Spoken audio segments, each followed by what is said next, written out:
So I've come to the Playhouse on this bright-ish summer's day to learn about the arts in a bit of a new way. In case you couldn't tell, it's all about the poem, with some familiar faces as well. I think you might know them.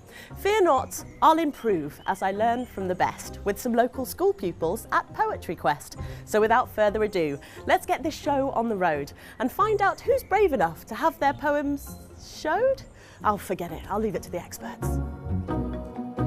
And I'm joined now by Grace Heggs, who's Project Manager of Children in the Arts. Thank you so much for taking the time out to talk to us. Thank you. Tell me about your involvement with Poetry Quest, which is what's happening today. Yep, so Poetry Quest is a UK-wide project which we are running here with Norwich Playhouse. All around the country we connect local art centres with local schools to teach them about poetry and about spoken word poetry. So we have 2 poets from each area who go into the schools.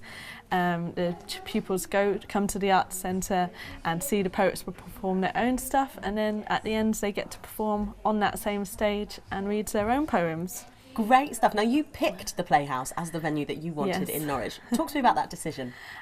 Well, we're a UK-wide charity. We're working all over the country, in Northern Ireland, Scotland, Wales, everywhere. And Norwich Playhouse we've been working with for a number of years, but we hadn't run Poetry Quest here. So this is our first time Poetry Quest has run in Norwich and in East Anglia. So we, thought you guys were a great partner.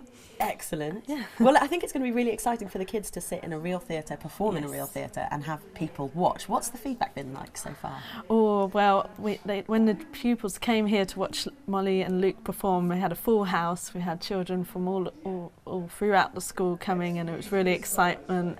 And I think since we've had about 5 sessions in their schools now of Molly and Luke doing poems about what they're scared of, their journeys, all different sorts of things. So I think they're really excited about it, and we've got some group poems going on, so I think it will be good fun. Well, we've been working with years at age 9, 10 and 11, right? That's why I've been working with years 5 and 6, and they are fantastic. They're so enthusiastic. They're that great age where they're still really innocent and they're keen and they want to do stuff.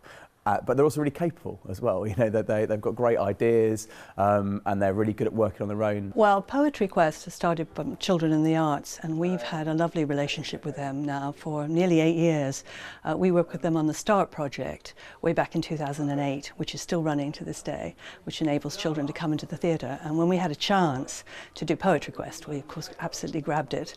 It's just a great way to introduce children to poetry, to theatre, to performance, to confidence, to so many things it covers. I think it's about normalising self-expression for the kids. You know, if you get them at age 10 saying, "Oh, it's fine to write down your feelings in a poem," then that will carry through until they get older. I think poems, ideally, and I like hearing poems out loud, I think they should ideally have 3 things. They should have a bit of wow factor. They should be linguistically impressive. They should have a bit of warmth or humour to them. And I think ultimately they should make an emotional connection with the audience, so they make you feel something. And the best way of doing that, I find, is telling stories, and you can get all 3 on those. I think the perfect poem, in whatever way it wants to, it says something to us about the way that we live our lives, and it helps us understand that a little bit better. And so, as our day draws to a close, it's poetry that inspires as much as prose. And as we now know, it's all in the timing when telling your story through the medium of rhyming. And it makes people smile, so don't be moody, yo. It's time to head back to the studio. And not a word about my rhyming, Darren Eady.